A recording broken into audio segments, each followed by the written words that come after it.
بسم الله الرحمن الرحيم. إن شاء الله هناخد آخر layer في الماتيريال إديتور، هي الريفراكشن أو الانكسار.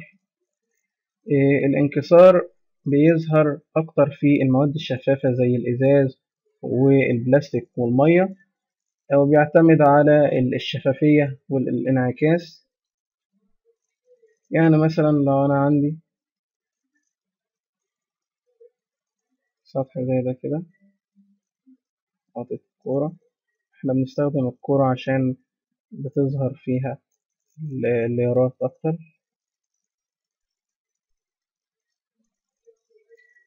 لو جيت مثلا اديت ده أي ماتيريال وقلت ده أي لون، وجينا على الماتيريال إديتور، هنا زي ما قلنا بيبقى فيه ديفيوز، بس أنا مش عاوز ديفيوز، نعمل بريفيو. أنا عاوز أضيف كمان الريفراكشن. لو جينا عملنا بريفيو تاني بعد إضافة الريفراكشن، هنلاحظ إن تقريبا مفيش حاجة اتغيرت عشان مفيش شفافية.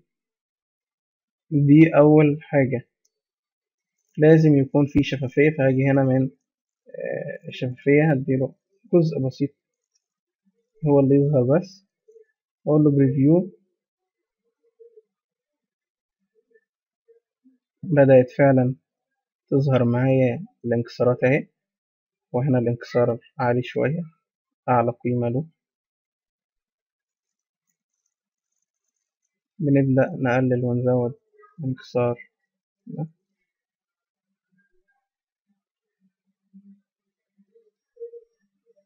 بالشكل ده. أنا هخليه أعلى حاجة عشان تظهر معايا.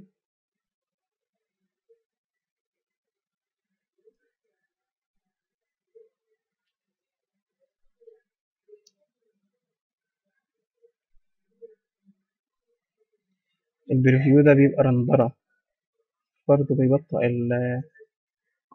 اللاب. هنا عشان تبقى واضحة أوي بس. هنا المفروض إن هي زي ما قلنا الشفافية بتاعة الانكسار، نقدر نعليها أو نقللها حسب ما أنت عاوز. هنا مثلا هقول له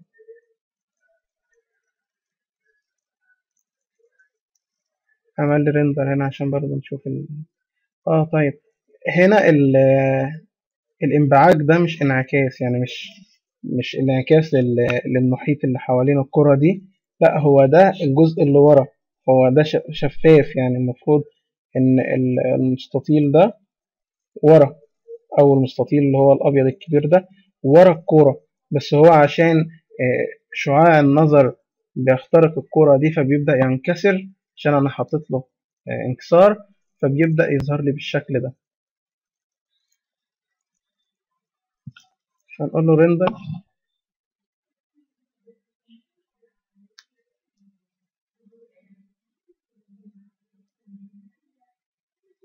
هو كان عامل ريجن على جزء معين.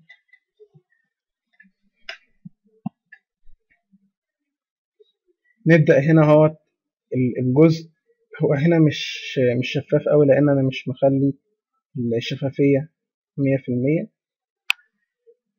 الجزء اللي هو الغامق ده اللي هو الخضرة دي مش انعكاس ليها، لأ ده هو ورا. الجزء ده المفروض يبقى ورا، لكن عشان أنا حاطط له انكسار بمعامل كبير أو بدرجة كبيرة، بيبدأ يعمل لي الشكل ده.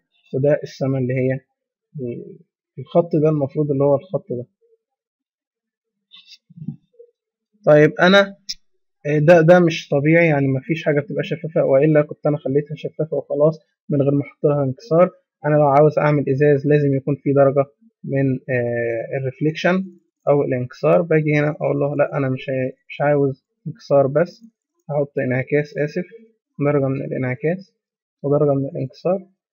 هنا لو جيت أعمل بريفيو هيظهر لي الانعكاس بدرجة كبيرة جدا زي المراية، زي ما احنا كنا واخدين قبل كده في لاير الريفليكشن. انا هقول له لا، انا مش عاوز اللاير ده هو اللي يظهر، انا عاوز كل اللايرات اللي معايا دي تظهر.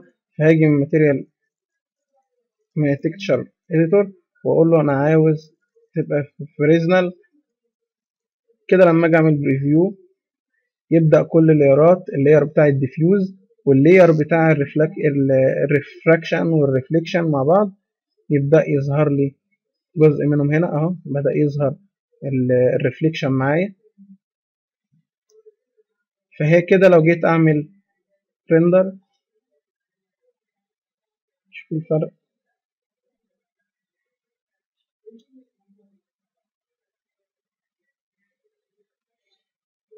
عملت ريندر بريفيو وريندر برضه للمرة التانية.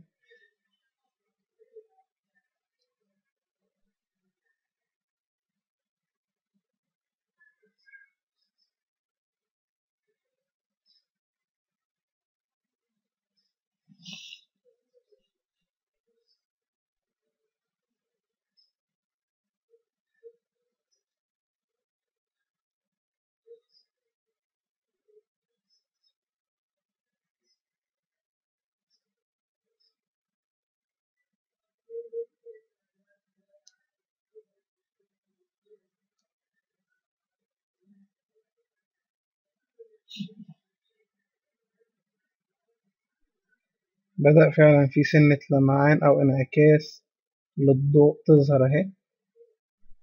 نلاحظها هنا أكتر.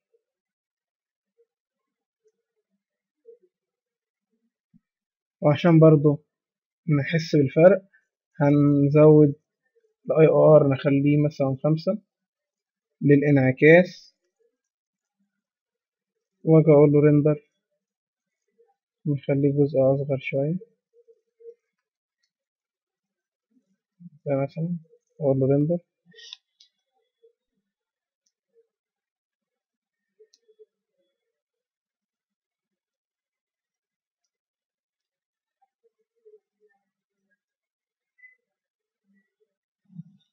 أهو كده بدأت تزيد أهي.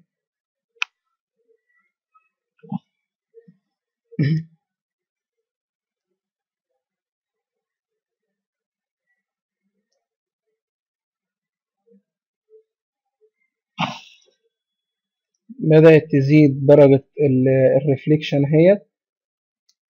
حتى الشخص بتاع سكتش اب تقريبا اهو.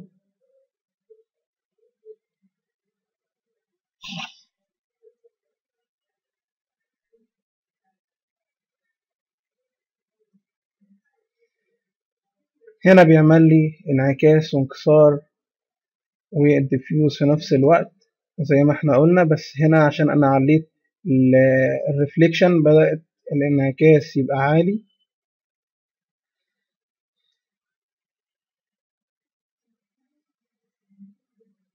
زي ما قلنا قبل كده لما بضغط على الايقونة دي واجي احرك السهم الرندر بيمشي طبعا للسهم. الشخص بتاع سكتش اب اهو.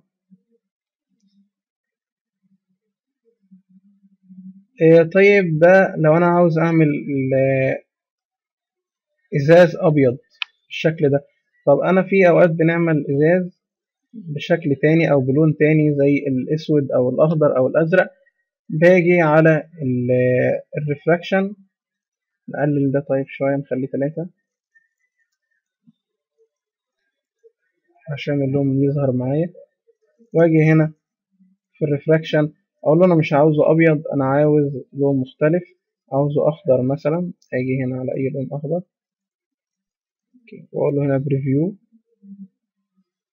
يبدأ ياخد اللون اللي انا بديهوله.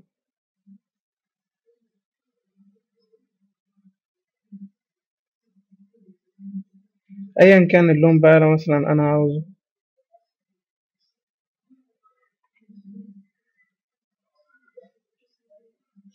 انا هخليه ازرق مثلا بالشكل ده. مش هعمل هنا انا هقول له اعمل لي ريندر كده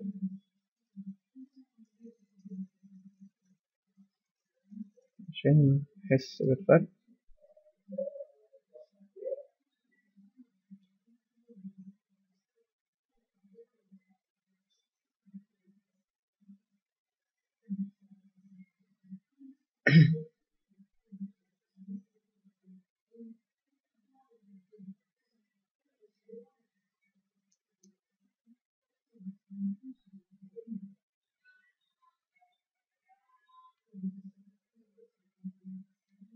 بدأ فعلا هو تتلون باللون الأزرق.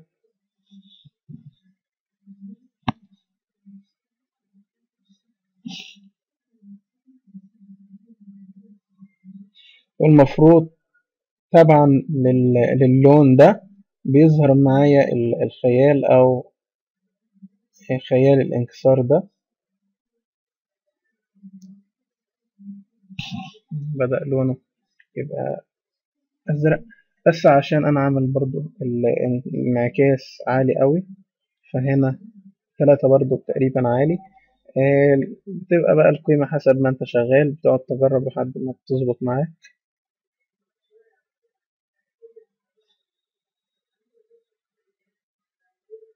عموما أنا مش هرندر ده كله.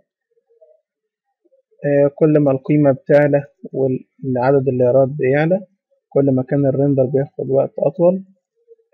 بس بيتهيألي كده عرفنا الريفراكشن. وزي ما قلنا برضه بالمناسبة إن إحنا نقدر نحط ماتيريال أو خامة ماب، نقول له بتماب ونختار المابة اللي إحنا عاوزين نحطها برضه بصورة أبيض وأسود عشان نعمل انكسار. بس مش بنستخدمها كتير، لأن الانكسار مبيبقاش غير في الإزاز أو المية أو المواد الشفافة دي، فإحنا بنحاول نظبطها على قد ما نقدر من هنا. ما بنضطرش إن إحنا نحط مابة. الأكتر بنحطها في الديفيوز اللي هي الماتيريال العادية دي. وبكده نكون خلصنا الليرات اللي في الماتيريال إديتور. ونكمل في الفيديوهات الجاية إن شاء الله. يا رب تكونوا استفدتم. السلام عليكم ورحمة الله وبركاته.